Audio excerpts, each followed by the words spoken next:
Hello guys, welcome back to my channel study with Surekha Sanmotra. So आज हम कुछ structure करेंगे। सबसे पहले है फ्रॉम नाउ ऑनवर्ड्स, फिर उसके बाद हम करेंगे what was the need to. सबसे पहले करते हैं फ्रॉम नाउ ऑनवर्ड्स को जानते हैं अच्छे से, जिसका मतलब होता है अब से या फिर आगे से। इसका स्ट्रक्चर है from now onwards plus sentence.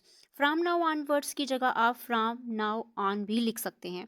अब एग्जाम्पल देख लेते हैं। आगे से ऐसा नहीं होना चाहिए, तो इसे कैसे लिखेंगे? सबसे पहले आपको फ्रॉम नाउ ऑनवर्ड्स का यूज़ करना है, देन सेंटेंस का।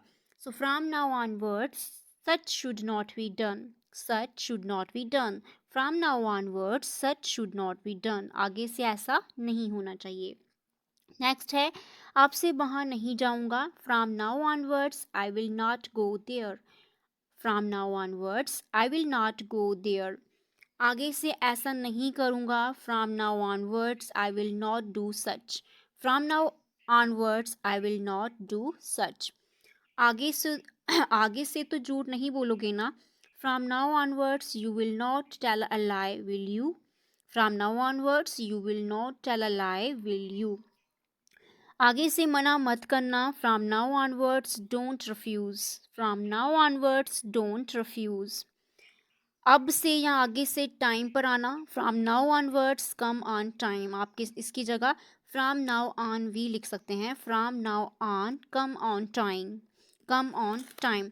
नेक्स्ट है what was the need to, जिसका मतलब होता है क्या ज़रूरत थी। एग्जाम्पल देखते हैं। क्या ज़रूरत थी उसे बताने की।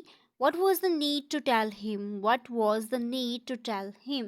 आई होप कि ये आपकी बहुत ज़्यादा हेल्प करेंगे आपको इंग्लिश बोलने में। सो नेक्स्ट है क्या ज़रूरत थी उसे फ़ोन करने की। ये तो आप बहुत बार बोलते हो। What was the need to call him up, what was the need to call him up, क्या ज़रूरत थी मम्मी को बुलाने की। What was the need to call mother, what was the need to call mother, क्या ज़रूरत थी इसे अपने पास रखने की। What was the need to keep it up with you, what was the need to keep it with you.